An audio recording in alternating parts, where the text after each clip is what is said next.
Zee 24 तास एक पाऊल पुढे. पक्षांनी नाही, याच्या बाबतीमध्ये हा आताच काय वाद झाला असं काय समजण्याचं कारण नाही. याच्या अगोदर जेवढे पुतळे, आता प्रश्न असा आहे की मी मेमोरियलचं बोललो, नुसत्या पुतळ्याचं म्हटलं नाही. मी अलीकडच्या जर 2 दिवसातलं तुम्ही पहा, स्पर्धा लागले, भावनांचा आदर करून मी सांगतोय, आम्ही पुतळा लावू, आम्ही पुतळा. ज्या बाळासाहेबांनी त्या पुतळ्यांच्या बाबतीत अनेक वेळेला काय वक्तव्य केलेत ही माहिती आहे त्यांना सुद्धा. माझं म्हणणं असं की हे चांगलं आहे, म्हणजे त्यांच्या प्रती त्यांनी भावना व्यक्त करणं चांगलं आहे, पण त्याबरोबर तिथे एखादं ग्रंथालय आम्ही करू किंवा आम्ही एखादं हे करू असं कोणी म्हटल्याचं मला आठवत नाही. म्हणून गेल्या 2 दिवसातल्या जेवढ्या आणि म्हणून मला असं वाटतं की अशा ह्याच्या बाबतीमध्ये ज्या काही नियम अटी आहेत त्या सगळ्या नियम अटी लागू होणारच आहेत भविष्यामध्ये. जेव्हा त्यांनी सांगितलं की सरकारने जे काही गाईडलाईन दिले त्याच्यामध्ये त्या गाईडलाईनच्या नुसार जेव्हा त्याचे कलेक्टर जेव्हा त्याचा हे करणार आहेत, पाहणार आहेत आणि तो तसा प्रस्ताव पुढे जाणार आहे. सर्वात महत्वाचं म्हणजे जे घोसाळकरांनी सांगितलं, अशा प्रकारचा प्रस्ताव अजून दिलेलाच नाही. शासनाने सुद्धा सांगितलं, मुख्यमंत्र्यांनी सांगितलं, सन्माननीय आर पाटलांनी सांगितलं की शासनाकडे असा प्रस्ताव आल्याच्या नंतर पण चुकीचा संदेश गेला की नाही. चुकीचा संदेश म्हणजे कसं आहे, हे कसं जसं म्हणतो मी म्हटलं तसं, किंवा आपल्या सगळ्यांचं एकच मत आहे की हे इट्स टू अर्ली, हे आपण जे काय करतोय हे इतकंसं चांगलं नाही. माझं म्हणणं असं आहे की त्या प्रस्तावामध्ये जेव्हा शिवसेनेचे कार्याध्यक्ष उद्धवजी असतील किंवा त्यांचे जे काय लोक ठरवतील की बाबा आम्हाला अमुक अमुक ठिकाणी अशा प्रकारचं मेमोरियल करायचं, त्याच्यानंतर खरं या चर्चेला अर्थ राहील. नाहीतर आज जर आम्ही ही चर्चा करायला लागलो शिवाजी पार्क का शिवतीर्थ किंवा या अमुक तमुक, ह्या चर्चेला फारसा अर्थ राहणार नाही असं माझं प्रांजळ मत. आपण जाऊया अविनाश महातेकरांच्याकडे, त्यांना विचारूया की ज्या मराठी माणसाला एकत्र आणण्याकरता आयुष्याचं रक्ताचं पाणी ज्या बाळासाहेबांनी केलं, त्यांच्या निधनानंतर इतक्या लगेचच राजकीय पक्षाच्या नेत्यांनी अत्यंत उतावळेपणे माध्यमांकडे जाऊन आपापली मतं व्यक्त केली. याच्यामुळे एक प्रकारे या राजकीय कुरघोडीमुळे बाळासाहेबांच्या मराठी माणसाच्या एकत्र येण्याला हरताळ फासला गेला आणि आपली प्रतिमा आणखीनच महाराष्ट्राबाहेर भांडखोर आणि एकत्र न येणारा अशी झाली आणि चुकीचा संदेश गेला. काय म्हणाल आपण?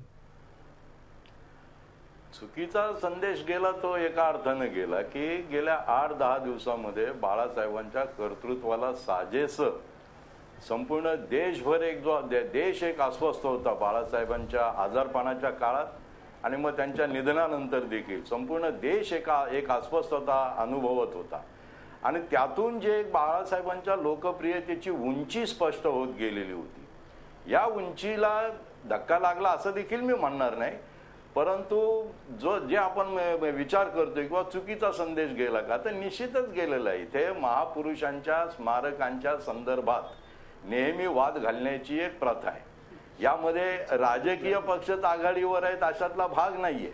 मगाशी मी म्हटल्याप्रमाणे की अपरिपक्वपणे आणि ज्याला काय म्हणता येईल बाबा संस्काराच्या अभावातून आलेल्या ज्या गोष्टी आहेत की निदान त्यांचं बाळासाहेबांचं रक्षा विसर्जन आज ठाकरे कुटुंबियांनी आणि शिवसेनेच्या सर्व सैनिकांनी आज पार पाडलेलं आहे. आणि त्याच्या आधी 2 दिवस आपण त्यांना दुखावतो त्या जागेवरून आणि त्या ठिकाणी कुरघोड्या करतो, हे निश्चितच एका काही विशिष्ट काही संदीप देशपांडे म्हणा किंवा सुनील मोरे म्हणा यांसारख्या लोकप्रतिनिधींनी केलेलं कृत्य आहे. पण त्याने महाराष्ट्राला एक थोडासा धक्का लागलेला आहे, महाराष्ट्राच्या व्यक्तिमत्वाला एक धक्का लागलेला आहे, हे खरं. मातेकर साहेब मी आपल्याला अडवत नाही, पण आपण जो उल्लेख केला तो खरा आहे. सुनील मोरे या नगरसेवकाने जे वक्तव्य केलं, काँग्रेस पक्षाने त्याची नुसती दखल घेतली नाही तर त्याला शोकॉज काढलेला आहे, कारण त्याने त्याचं वैयक्तिक मत मांडलं होतं. तरी सुद्धा काँग्रेस पक्षाने सुनील मोरे या नगरसेवकाला नोटीस काढलेली आहे, कारण या ठिकाणी इंदू मिलचा जो काही आहे त्याच्यात वाद नाही, शासनाने निर्णय घेतलेला आहे. हे मी आपल्या माहितीकरता मुद्दाम सांगू इच्छितो आपल्याला. त्यामुळे सुनील मोरे एक प्रकारे माध्यमांच्या समोर अत्यंत उतावळेपणानं जाऊन जी नेत्यांनी वक्तव्य केली त्यामुळं अशा प्रकारचा एक मतभेदांचा सगळा धांडोळा आपल्या समोर आला आणि त्यामुळेच मराठी माणसाबद्दलचा चुकीचा संदेश आज महाराष्ट्राबाहेर गेला. हे अत्यंत दुर्दैव आहे.